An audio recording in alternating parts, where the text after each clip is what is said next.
Next നമ്മൾ നോക്കാൻ പോകുന്നത് literature language and culture 2 module 1 unit 1 a visit by Margaret Atwood എന്നുള്ള പോവമാണ് നോക്കുന്നത്. മാർഗരറ്റ് ആറ്റ്വുഡ് എന്ന് പറയുന്നത് മാർഗരറ്റ് എലനോർ ആറ്റ്വുഡ് എന്നാണ്. Canadian novelist, പോയറ്റാണ്.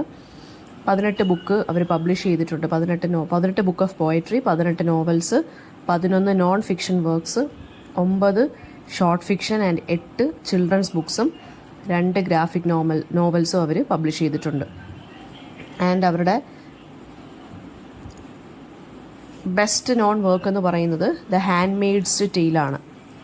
സോ നമുക്ക് പഠിക്കാനുള്ള ഈ ഒരു വർക്ക്, അതായത് എ വിസിറ്റ് എന്നുള്ളത് അവരെഴുതിയ ഒരു പോവമാണ്. അപ്പോൾ ഈ പോവത്തിനകത്ത് അവരുടെ ശരിക്കും പറഞ്ഞാൽ അവരുടെ വർക്ക്സിനകത്ത് തരുന്ന തീം എന്ന് പറയുന്ന മെമ്മറി ഉണ്ട്, ലോസ്, ഐഡൻറ്റിറ്റി, സർവൈവൽ. അപ്പോൾ വളരെ ഇമേജസും റിച്ച് ആയിട്ടുള്ള ഇമേജസും മെറ്റഫറും ഒക്കെയാണ് ഇവർ കൂടുതലായിട്ടും യൂസ് ചെയ്യുന്നത്. So first stanza of the poem, അതായത് വിസിറ്റ് എന്നുള്ളതിനകത്ത് പാസ്റ്റിനെ കുറിച്ചുള്ളൊരു റിഫ്ലക്ഷനാണ് ഫസ്റ്റ് സ്റ്റാൻസയ്ക്കകത്ത് പറയുന്നത്. അതായത് ability to walk on water, even walk at all is gone. അതായത് എന്തോ ഒരു കൈൻഡ് ഓഫ് പവർ അല്ലെങ്കിൽ ഒരു കൈൻഡ് ഓഫ് മൂവ്മെൻറ്റ് അല്ലെങ്കിൽ ഹെൽത്ത് നഷ്ടമായി, അതിൻ്റെ ഒരു ലോസിനെ കുറിച്ചാണ് ഫസ്റ്റ് സ്റ്റാൻസയ്ക്കകത്ത് പറയുന്നത്. അതായത് അങ്ങനെയുള്ള ദിവസങ്ങളെല്ലാം പോയി. Only one day remains the one you are in. അതായത് ഇപ്പോൾ നിങ്ങൾ നിൽക്കുന്ന ഈ ഒരു ദിവസം ഉണ്ടല്ലോ, ആ ഒരു ദിവസം മാത്രമാണ് നിങ്ങൾക്ക് റിമൈനിങ് ആയിട്ടുള്ളത്. അതായത് പ്രസൻറ്റ് ടൈം അല്ലെങ്കിൽ ആ ഒരു ടൈമിൻ്റെ ആ ഒരു കൈൻഡ് ഓഫ് എന്താ പറയുക, പ്രസൻസിനെയാണ് ഇവിടെ ഉദ്ദേശിക്കുന്നത്. അതായത് ആ ഒരു ഇന്നുണ്ട് നമുക്ക്, നാളത്തെ കാര്യമൊന്നും നമുക്കറിയത്തില്ല, ഇന്നലത്തെ കാര്യം നമ്മുടെ കയ്യിൽ നഷ്ടപ്പെട്ടു പോവുകയും ചെയ്തു. So only we R sure of today and about the past. അപ്പം ലിവിങ് ഇൻ ദ പ്രസൻറ്റ് എന്നുള്ള ആ ഒരു ഐഡിയ ആണ് ഇതിനകത്ത് അവർ മുമ്പോട്ട് വെക്കുന്നത്. പിന്നെ സെക്കൻഡ് സ്റ്റാൻസ എന്ന് പറയുന്നത് മെമ്മറിയെ എന്ത് ചെയ്യുകയാണ്, ഒരു അൺഹെൽപ്ഫുൾ ആയിട്ടുള്ള ഒരു ഫോഴ്സ് ആയിട്ടാണ് കമ്പയർ ചെയ്യുന്നത്. അതായത് സ്പീക്കറിൻ്റെ എന്തൊക്കെയാണോ സ്പീക്കറിന് നഷ്ടപ്പെട്ടത്, ഫിസിക്കൽ എബിലിറ്റീസും മെൻ്റൽ ഷാർപ്നെസ്സും ഒക്കെ സ്പീക്കറിന് നഷ്ടപ്പെട്ടു. സോ മെമ്മറി എന്ന് പറഞ്ഞാൽ ഇപ്പോൾ നോട്ട് അറ്റ് ഓൾ ഹെൽപ്ഫുൾ അല്ല സ്പീക്കറിന്. അപ്പം മെമ്മറി ഇവിടെ എന്താണ്, അപ്പോൾ ഇവർ ശരിക്കും പറഞ്ഞു കഴിഞ്ഞാൽ അവർക്ക് പാർഷ്യൽ പാരാലിസിസ് അല്ലെങ്കിൽ ഡിസബിലിറ്റിയാണ് ഉള്ളത്.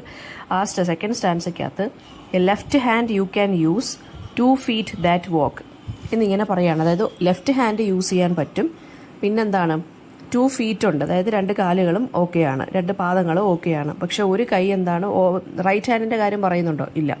അപ്പോൾ എന്താ അവിടെ കാണിക്കുന്നത്, പാർഷ്യൽ പാരാലിസിസ് അല്ലെങ്കിൽ ഡിസബിലിറ്റിയാണ് ഇവിടെ കാണിക്കുന്നത്. ഒരു വശം തളർന്നു പോവുകയോ അതാണ് കാണിക്കുന്നത്.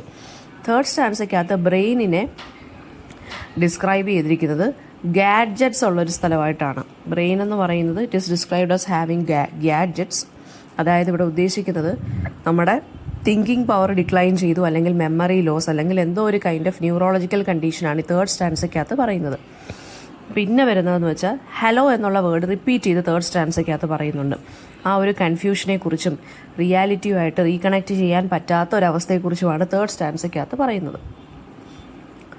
ഫോർത്ത് സ്റ്റാൻസ എന്ന് പറയുന്നത് റിമൈനിങ് ആയിട്ടുള്ള ഫങ്ഷണൽ ഹാൻഡ്, അതായത് ലെഫ്റ്റ് ഹാൻഡ് എന്ന് പറയുന്നത് ഗ്രിപ്പുണ്ട്, പക്ഷേ ഗ്രിപ്പ് നല്ല ഗ്രിപ്പുണ്ട്, അതുകൊണ്ട് തന്നെ അതെന്ത് ചെയ്യാണ്, it won't let go of anything എന്ന് പറയുവാണ്. ആ ഒരു ഡിറ്റർമിനേഷനെ കുറിച്ചും ലിമിറ്റേഷൻസ് ഉണ്ട്.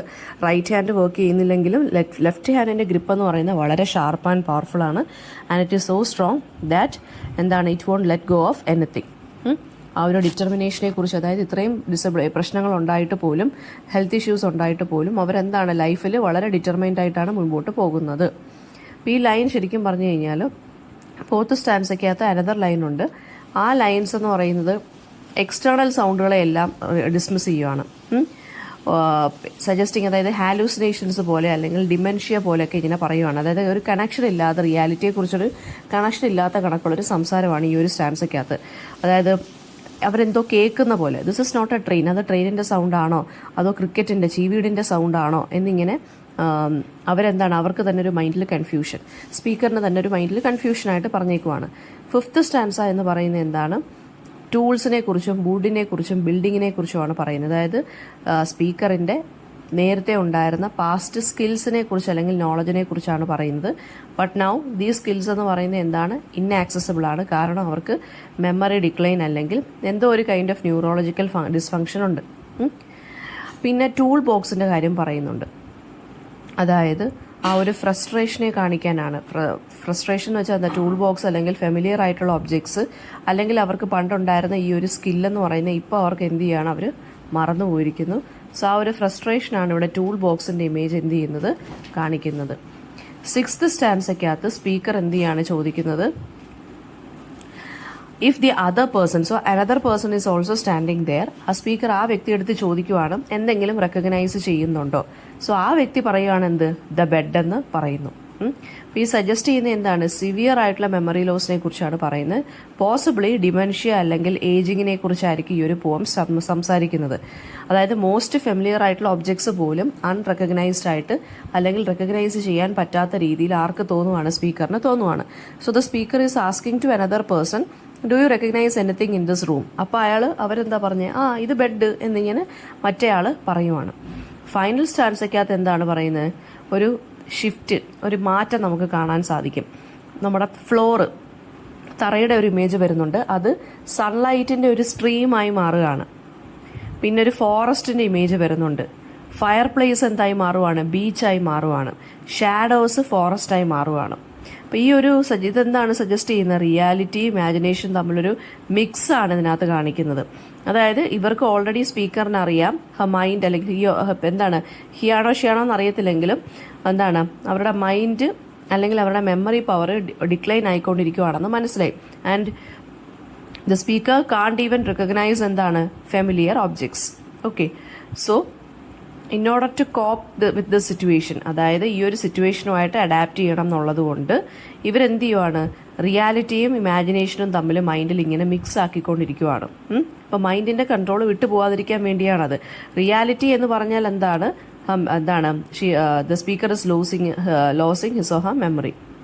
ഇമാജിനേഷൻ എന്ന് വെച്ചാൽ പുള്ളിക്കാരൻ തന്നെ മൈൻഡിൽ ഓരോ കാര്യങ്ങൾ ഇമാജിൻ ചെയ്ത് നിൽക്കുവാണ്. ആ ഇമാജിനേഷൻ്റെ ഇമേജസ് ആണ് നമുക്ക് പറഞ്ഞിരിക്കുന്ന. ഫ്ലോർ എന്ന് പറയുന്ന പെട്ടെന്ന് സ്ട്രീം ഓഫ് സൺലൈറ്റായി മാറുന്നു, ഷാഡോസ് ഫോറസ്റ്റായി മാറുന്നു, ഫയർ പ്ലേസ് ബീച്ചായി മാറുന്നു. അപ്പോൾ അതൊക്കെ എന്താണ്, ഒരു കോപ്പിംഗ് മെക്കാനിസമാണ്. എങ്ങനെയെങ്കിലും അഡ്ജസ്റ്റ് ചെയ്ത് മൈൻഡിനെ കൊണ്ടുപോകാൻ വേണ്ടിയാണ് ഇങ്ങനെ ഫെമിലിയർ ആയിട്ടുള്ള ഒബ്ജക്ട്സ് ഒക്കെ വേറൊരു കൈൻഡ് ഓഫ് ഇമാജിനേറ്റീവ് ആയിട്ടുള്ള കാര്യങ്ങളായിട്ട് മാറുന്നത്.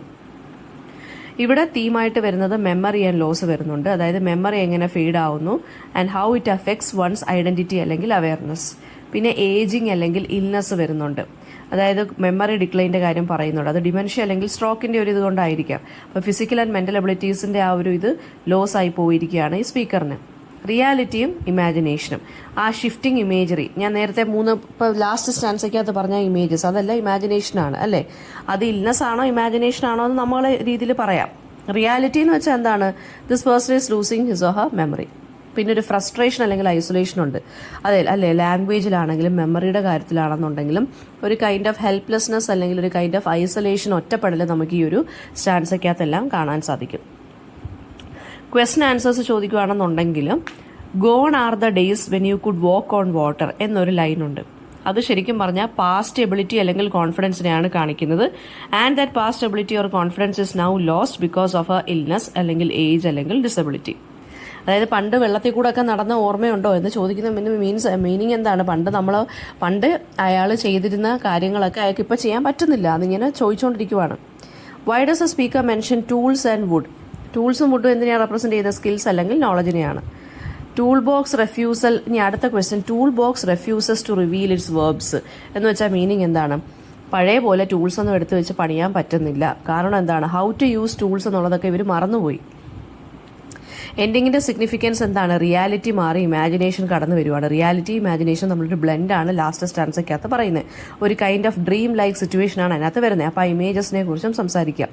ഇതെന്തിനാണ് സിംബലൈസ് ചെയ്യുന്നത്, ഡിമെൻഷ്യ അല്ലെങ്കിൽ ഒരു കൈൻഡ് ഓഫ് എന്താ പറയുക, നൊസ്റ്റാൾജിയ എന്നൊക്കെ നമുക്ക് വേണമെന്നുണ്ടെങ്കിൽ ഈ ഒരു സ്റ്റാൻസെ നമുക്ക് പറയാം. നെക്സ്റ്റ് വരുന്നതെന്ന് വെച്ച് കഴിഞ്ഞാൽ never never nest by Cedric Mount. It is a one act play ആണ്. സോ നമുക്ക് എബൌട്ട് ദി ഓതർ നോക്കാം. അപ്പോൾ ഈ സെഡ്രിക് അല്ലെങ്കിൽ കെഡ്രിക് മൗണ്ട് എന്ന് പറയുന്നത് ഒരു പ്ലേ റൈറ്റ് ആണ്. സറ്റയറിക്കൽ അല്ലെങ്കിൽ ഹ്യൂമറസ് ആയിട്ടുള്ള വൺ ആക്ട് പ്ലേസ് ആണ് അയാൾ എഴുതുന്നത്. സോഷ്യൽ ഇഷ്യൂസിനെ കുറിച്ചായിരിക്കും പറയുന്നത്, വളരെ ഹ്യൂമറസ് ആയിട്ടുള്ള രീതിയിൽ, പക്ഷേ തോട്ട് പ്രൊവോക്കിംഗ് ആയിട്ടുള്ള മാനറിലായിരിക്കും എഴുതുന്നത്. ദ നെവർ നെവർ നെസ്റ്റ് എന്ന് പറയുന്ന അദ്ദേഹത്തിൻ്റെ ഫേമസ് പ്ലേ ആണ്. ഈ ക്രെഡിറ്റിന് നമ്മൾ ഓരോ സാധനങ്ങൾ വാങ്ങിക്കുമല്ലോ, അതും പിന്നെന്താ പറയുക, ഈ ലക്ഷൂറിയസ് ആയിട്ടുള്ള ലൈഫ് സ്റ്റൈലിലേക്ക് കളിയാക്കിക്കൊണ്ട് എഴുതിയിരിക്കുന്ന ഒരു പ്ലേ ആണ് ഈ ദ നെവർ നെവർ നെസ്റ്റ് എന്ന് പറയുന്നത്. സോ നമുക്ക് ചാപ്റ്റർ വൈസ് ഡീറ്റെയിൽസ് സമ്മറി നോക്കാം. വൺ ആക്ട് പ്ലേ ആണ്, അതിന് വേറെ ഒന്നും ഇല്ല, ഡസ് നോട്ട് ഹാവ് ചാപ്റ്റേഴ്സ് ഒന്നും ഇല്ല. വൺ ആക്ട് പ്ലേ എന്നാണ് ഇതിനെ പറയുന്നത്. വേറെ ഡിവിഷൻ ഒന്നുമില്ല, ആകെ ഒരു ആക്ട് മാത്രമേ ഉള്ളൂ. ബിഗിനിങ് ഓഫ് ദ പ്ലേക്കകത്തെന്ന് വെച്ചാൽ സെറ്റ് ചെയ്തിരിക്കുന്നത് ജാക്കിൻ്റെയും ജില്ലിൻ്റെയും ഹൗസാണ്. അവരൊരു യങ് മാരിഡ് കപ്പിളാണ്, വളരെ ലക്ഷൂറിയസ് ആയിട്ടുള്ള ലൈഫാണ് ദേ ആർ ലീഡിങ്. ജാക്കിനും ജില്ലിനും ഒരു ആണ്ട് ജെയിൻ ഉണ്ട്, ഒരു റിലേറ്റീവാണ്. സോ ഇവരെ രണ്ടുപേരെയും വിസിറ്റ് ചെയ്യാൻ വേണ്ടി വന്നു. സോ ജാക്ക് ആൻഡ് ജിൽ എന്ത് ചെയ്യാണ്, വെൽക്കം ചെയ്യുവാണ് ആൻഡിനെയും ആൻഡ് ജെയിനെയും. ആൻഡ് ജെയിൻ എന്ന് പറയുന്നത് she is surprise to see their beautifully furnished house. ഒരു കാറുണ്ട്, അതർ എക്സ്പെൻസീവ് ഐറ്റംസ് ഒക്കെ കണ്ടിട്ട് ആൻഡ് ജെയിൻ വളരെ സർപ്രൈസ്ഡ് ആയി. കാരണം ജാക്കിന് വളരെ തുച്ഛമായിട്ടുള്ള മോഡസ്റ്റ് സാലറിയേ ഉള്ളൂ, അതായത് 6 പൗണ്ട് മാത്രമേ ഉള്ളൂ ഒരാഴ്ച കിട്ടുന്നത്. ആൻഡ് ജെയിൻ എന്താണ് ഈ വെൽത്ത് കണ്ട് സർപ്രൈസ്ഡ് ആയി. എങ്ങനെയാണ് ഈ ഗ്രാൻഡ് ലൈഫ് സ്റ്റൈൽ ഇവർക്ക് അഫോർഡ് ചെയ്യാൻ പറ്റുന്നതെന്ന് ഇവരുടെ അടുത്ത് രണ്ടുപേരുടെ ചോദിച്ചു. ജില്ല് പ്രൗഡായിട്ട് എക്സ്പ്ലെയിൻ ചെയ്യുവാണ് ദാറ്റ് ഇൻസ്റ്റാൾമെൻറ്റിന് അല്ലെങ്കിൽ ക്രെഡിറ്റിന് ഞങ്ങളെല്ലാം പർച്ചേസ് ചെയ്തു എന്ന്. അവരുടെ ഹൗസ്, ഫേർണിച്ചർ, കാറ്, ആ കുഞ്ഞിൻ്റെ ക്രേഡിൽ, അതായത് തൊട്ടിൽ വരെ എന്താണ് ഫുള്ളി പെയ്ഡല്ല, ഇനി എന്താണ് അടയ്ക്കാനുണ്ട് എന്ന് പറയുവാണ്. ജാക്കും ജില്ലും ബിലീവ് ചെയ്യുന്നതെന്ന് വെച്ചാൽ ചെറിയ സ്മോൾ വീക്ക്ലി ഇൻസ്റ്റാൾമെൻറ്റ് അടയ്ക്കുന്നതാണ് നല്ലത്. അതുകൊണ്ട് അത് വെച്ചിട്ട് എക്സ്പെൻസീവ് ആയിട്ടുള്ള ഐറ്റംസ് മേടിക്കാൻ പറ്റും എന്നാണ് ഇവർ രണ്ടുപേരും ഇങ്ങനെ വിശ്വസിച്ചിരിക്കുന്നത്. ആൻഡ് ജെയിൻ വളരെ ഷോക്ക്ഡ് ആൻഡ് കൺസേൺഡ് ആയിട്ട് മാറി because of their financial irresponsibility. Financially അവർ ഏതൊരു ലിമിറ്റാണെന്ന് അവർക്ക് രണ്ടുപേർക്കും അറിയാം, പക്ഷേ എന്നാലും അവർ ആവശ്യത്തിലധികം സാധനങ്ങൾ ബേർഡൻ പോലെ തലയിലെടുത്ത് വെച്ചേക്കുവാണ്. ഇനി ആൻഡ് ജെയിൻ എന്താണ്, she decides to help them by giving 10 pound കൊടുക്കാമെന്ന് വിചാരിക്കുന്നു, അതായത് അവരുടെ ഡെറ്റ് എല്ലാം ക്ലിയർ ചെയ്യാൻ വേണ്ടി ഒരു ഗിഫ്റ്റായിട്ട്. എന്നിട്ട് എന്താണ്, അറ്റ്ലീസ്റ്റ് ഹൗസിൻ്റെ എങ്കിലും ക്രെഡിറ്റ് അടച്ചു തീർക്കാൻ വേണ്ടിയാണ് ആ പൈസ കൊടുക്കുന്നത്. ജാക്കും ജില്ലും ഗ്രേറ്റ്ഫുള്ളി അക്സെപ്റ്റ് ചെയ്യുന്നുണ്ട് മണി ആൻഡ് ഓൾസോ പറയുന്നുണ്ട് എന്തെങ്കിലും ഒരു കാര്യം ഞങ്ങൾ കംപ്ലീറ്റ് ആയിട്ട് അടച്ചു തീർത്തോളാം ഈ പൈസ വെച്ചെന്ന് പറയുന്നു. ആൻഡ് ആഫ്റ്റർ ആൻഡ് ജെയിൻ പോകുമ്പോൾ ജില്ല് എന്താണ് ജാക്കിൻ്റെ അടുത്ത് ചോദിക്കുവാണ് പൈസ വെച്ചിട്ട് എന്ത് ചെയ്തു. അപ്പോൾ ജാക്ക് റിവീൽ ചെയ്യുക എന്താണ്, ബേബിയുടെ ലാസ്റ്റ് ഇൻസ്റ്റാൾമെൻറ്റിൻ്റെ പൈസയാണ് ഞാൻ അടച്ചതെന്ന്. അതിൻ്റെ മീനിങ് എന്താണ്, ബേബി പോലും അവരുടെ ചൈൽഡ് അല്ലായിരുന്നു, അതും ഒരു ഇൻസ്റ്റാൾമെൻറ്റ് പ്ലാനിലാണ് മേടിച്ചത് എന്ന് വെച്ചാൽ കളിയാക്കിക്കൊണ്ട് പറയുവാണ്. ഒരു വളരെ ഷോക്കിംഗ് ആൻഡ് ഹ്യൂമറസ് ട്വിസ്റ്റാണ് ഈ ഒരു പ്ലേയുടെ ലാസ്റ്റ് ആര് കൊടുത്തേക്കുന്നത്, നമ്മുടെ സെഡ്രിക് മൗണ്ട് എന്നുള്ള റൈറ്റർ കൊടുത്തിരിക്കുന്നത്. ആ ഒരു ഫിനാൻഷ്യൽ ഡിപ്പെൻഡൻസിയെ എക്സ്ട്രീം നേച്ചറിനെ കുറിച്ച് അല്ലെങ്കിൽ ക്രെഡിറ്റ് എടുക്കുന്നതിൻ്റെ എക്സ്ട്രീം നേച്ചറിനെ കുറിച്ചാണ് ഈ ഒരു പ്ലേക്കകത്ത് സംസാരിക്കുന്നത് അല്ലേ. സ്വന്തം കുട്ടിയും കുട്ടിയല്ല, അതും ഇൻസ്റ്റാൾമെൻറ്റ് എടുത്തതാണ്. ആ പൈസ ആൻഡ് ജെയിൻ കൊടുത്ത പൈസയും കുട്ടിയുടെ ഇൻസ്റ്റാൾമെൻറ്റ് അതെങ്കിലും വേണമല്ലോ, അപ്പോൾ കുട്ടിയുടെ ഇൻസ്റ്റാൾമെൻറ്റ് അടച്ചു തീർത്തു എന്നാണ് പറഞ്ഞത്. അപ്പോൾ ഇതിനകത്ത് സറ്ററിക്കൽ ടോണിലാണ് ഈ ഒരു പ്ലേ എഴുതിയിരിക്കുന്നത്. അതായത് ഒരാൾ അയാളുടെ ലൈഫിന് ബിയോണ്ട് ആയിട്ട് ക്രെഡിറ്റ് എടുത്തിട്ട് ജീവിക്കുന്നതിനെ കുറിച്ചാണ്. അപ്പോൾ ബേബി പോലും ഇൻസ്റ്റാൾമെൻറ്റിലാണെന്ന് പറയുന്ന ആ ഒരു പ്ലേയുടെ ഐറണിയാണ്. അതായത് ആ സിറ്റുവേഷനെ വളരെയധികം എക്സാജറേറ്റ് ചെയ്ത് ഓവർ ഹൈപ്പ് ചെയ്ത് നമ്മുടെ റൈറ്റർ എഴുതിയേക്കുവാണ് ഒരു കോമിക് ഇഫക്റ്റിന് വേണ്ടി. കൺസ്യൂമറിസത്തിനെ കുറിച്ചും ഡെറ്റ് കൾച്ചറിനെ കുറിച്ചും ഇവിടെ പറയുന്നത്, അതായത് കടം വാങ്ങി ഇങ്ങനെ യൂസ് ചെയ്തൊരു കൾച്ചർ ഉണ്ടല്ലോ, DBT, ഡെറ്റ് കൾച്ചറിനെ കുറിച്ച്. കൺസ്യൂമറിസം ഒരുപാട് കാര്യങ്ങൾ ഇങ്ങനെ കൺസ്യൂം ചെയ്തുകൊണ്ടിരിക്കുന്നു, മേടിച്ചു കൂട്ടുന്നു. അതായത് ആളുകൾ ശരിക്കും പറഞ്ഞു കഴിഞ്ഞാൽ ഈ ജാക്കും ജില്ലും ബിലീവ് ചെയ്യുന്നതാണ് ഇതെല്ലാം എൻ്റെയാണ്, ഞങ്ങളുടെയാണ്. പക്ഷേ റിയാലിറ്റി എന്താണ്, അവർ ഫുൾ കടത്തിലാണ്. ടൈറ്റിലുണ്ടല്ലോ ദ നെവർ നെസ്റ്റ് എന്ന് പറയുന്നത് ആ ഹൗസിനെയാണ് കാണിക്കുന്നത്. അതായത് the house never truly belong to them, because അതും ഇൻസ്റ്റാൾമെൻറ്റിലാണ് പേ ചെയ്തുകൊണ്ടിരിക്കുന്നത്. പിന്നെ ആൻഡ് ജെയിനും ജാക്ക് ആൻഡ് ജില്ലും തമ്മിലുള്ള ജനറേഷൻ ഗ്യാപ്പ് നമുക്ക് കാണാം. ആൻഡ് ജെയിൻ ഓൾഡർ ജനറേഷനെയാണ് കാണിക്കുന്നത്. ആ ജനറേഷൻ മണിക്കും ഫിനാൻഷ്യൽ റെസ്പോൺസിബിലിറ്റിക്കും ഒരുപാട് ഇമ്പോർട്ടൻസ് കൊടുത്തിരുന്നു. ജാക്ക് ആൻഡ് ജില്ലി യങ്ങർ ജനറേഷനെയാണ് കാണിക്കുന്നത്. And they prefer to enjoy more luxuries. അതായത് ക്രെഡിറ്റ് വഴിയാണെങ്കിൽ ലക്ഷറീസ് എൻജോയ് ചെയ്യുക, അത് മാത്രമേ അവർക്കുള്ളൂ. ഫ്യൂച്ചർ കോൺസിക്വൻസസിനെ കുറിച്ച് ഇവർ ആലോചിക്കുന്നില്ല. ട്വിസ്റ്റഡ് എൻഡിങ് ആണുള്ളത്. അതായത് ബേബി എന്ന് പറയുന്ന പോലെ ഇൻസ്റ്റാൾമെൻറ്റിലാണ് വാങ്ങിച്ചതെന്ന് വെച്ചാൽ ഒരു കോമിക് മൊമെൻറ്റിന് വേണ്ടി അദ്ദേഹം നമ്മുടെ റൈറ്റർ എഴുതിയിരിക്കുകയാണ്. തീംസ് വരുമ്പോൾ എന്ന് വെച്ചാൽ ഇല്യൂഷൻ ഓഫ് വെൽത്ത് വരുന്നുണ്ട്. അതായത് അവർ വെൽത്തി ആയിട്ട് അപ്പിയർ ചെയ്യുന്നുണ്ട് ജാക്ക് ആൻഡ് ജിൽ, പക്ഷേ actually they are drowning in debt. അതായത് കടത്തിലാണ് അവർ ഫുള്ള്. അവരുടെ ഫിനാൻഷ്യൽ സ്റ്റേറ്റസ് തന്നെ ഇല്യൂഷനാണ്. ആൻഡ് ക്രെഡിറ്റിലൂടെയാണ് അവർ ജീവിക്കുന്നത്. ഇനി കൺസ്യൂമറിസം ഞാൻ നേരത്തെ പറഞ്ഞ പോലെ ലോങ് ടേം ഫിനാൻഷ്യൽ സ്റ്റെബിലിറ്റി നോക്കാതെ കൺസിഡർ ചെയ്യാതെ അവർ ആ ഒരു ഇമ്പൾസീവായിട്ട് പെട്ടെന്ന് സാധനങ്ങളെല്ലാം വാങ്ങിച്ചു കൂട്ടിക്കൊണ്ടിരിക്കുവാണ്. ആൺ ജെയിൻ എന്ന് പറയുന്നത് എന്താണ്? ഫിനാൻഷ്യൽ വിസ്ഡം അല്ലെങ്കിൽ ഫിനാൻഷ്യൽ സ്റ്റെബിലിറ്റിയെ കാണിക്കുന്നുണ്ടെങ്കിൽ ജാക്കും ജില്ലും എന്താണ്? കെയർലെസ് ആയിട്ടുള്ള ഫിനാൻഷ്യൽ ഹാബിറ്റിനെയാണ് കാണിക്കുന്നത്. പിന്നെ മെറ്റീരിയലിസവും റിയാലിറ്റിയും തമ്മിലൊരു ഡിഫറൻസ് നമുക്ക് കാണാൻ സാധിക്കും.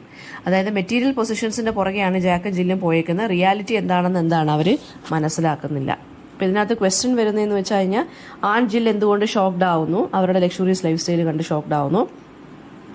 ജാക്ക് ആൻഡ് ജിൽ എങ്ങനെ അഫോർഡ് ചെയ്യുന്നത്? ക്രെഡിറ്റ് അല്ലെങ്കിൽ ഇൻസ്റ്റാൾമെന്റ് പ്ലാനിലൂടെ എല്ലാം വാങ്ങിക്കുവാണ്. എന്താണ് ആൺ ജെയിൻ ജാക്കിനും ജില്ലിനും കൊടുത്തത്? £10 കൊടുത്തു. അതായത് ഡെറ്റ് എല്ലാം കംപ്ലീറ്റ് ആക്കാൻ വേണ്ടി, അതായത് ഡെറ്റ് എല്ലാം കംപ്ലീറ്റ് ആയിട്ട് അടയ്ക്കാൻ വേണ്ടി. ട്വിസ്റ്റ് എന്താണെന്ന് ചോദിച്ചാൽ ബേബിയും എന്താണ്? ആ £10 കൊണ്ട് ബേബിയുടെ ഇൻസ്റ്റാൾമെന്റ് അടച്ചു തീർത്തു എന്നാണ് പറഞ്ഞിരിക്കുന്നത്. മോഡേൺ ഫിനാൻഷ്യൽ ഹാബിറ്റുകളെ കുറിച്ച് ഈ ഒരു പ്ലേ എങ്ങനെയാണ് പറയുന്നത്? ആളുകൾ ശരിക്കും പറഞ്ഞാൽ അവരുടെ ലൈഫ് സ്റ്റൈലിനെ അപ്പുറമാണ് എന്ത് ചെയ്യുന്നത്? ജീവിക്കുകയും സാധനങ്ങൾ വാങ്ങിച്ചു കൂട്ടുകയും ചെയ്യുന്നത്. അതായത് ആളുകൾക്ക് ലക്ഷൂറിയസ് ആയിട്ടുള്ള ലൈഫ് സ്റ്റൈലാണ് വേണ്ടുന്നത്. Even if they are not paying, അല്ലെങ്കിൽ ഇപ്പോൾ അവർക്ക് അതിനുള്ള സാലറി ഇല്ലെങ്കിൽ പോലും എന്താണ് ആളുകൾ ചൂസ് ചെയ്യുന്ന ലക്ഷൂറിയസ് ലൈഫ് ടൈമാണ്. ലോങ് ടേം ആയിട്ടുള്ള ഫിനാൻഷ്യൽ സ്റ്റെബിലിറ്റിയെക്കുറിച്ച് ഇവരാരും തിങ്ക് ചെയ്യുന്നില്ല. പിന്നെ ആൻഡ് ജെയിൻ്റെ ക്യാരക്ടർ ചോദിക്കാം. Significance of the play's title എന്ന് പറയുന്നത് house that never truly belongs them, because എന്താണ്? They are always in debt. ആ ഫിനാൻഷ്യൽ ഇൻസ്റ്റബിലിറ്റിയാണ് കാണിക്കുന്നത്. എന്താണ് മെസ്സേജ് എന്ന് പറയുന്നത്? എന്താണ്? റെക്ലെസ് സ്പെൻഡിങ്, കെയർലെസ് സ്പെൻഡിങ്ങിനെതിരെയും ക്രെഡിറ്റിന്റെ മുകളിലുള്ള ആവശ്യമില്ലാത്ത ഡിപ്പെൻഡൻസിനെയാണ് ഇതിനകത്ത് ഹ്യൂമറസ്ലി കളിയാക്കുന്നത്. അതുപോലെ തന്നെ കൺസ്യൂമറിസത്തിന്റെയും ഫിനാൻഷ്യൽ ഇറസ്പോൺസിബിലിറ്റി ഇതിനകത്ത് എന്ത് ചെയ്യുന്നുണ്ട്? അതിന്റെ ഡേഞ്ചേഴ്സിനെ കുറിച്ചും ഇതിനകത്ത് സംസാരിക്കുന്നുണ്ട്.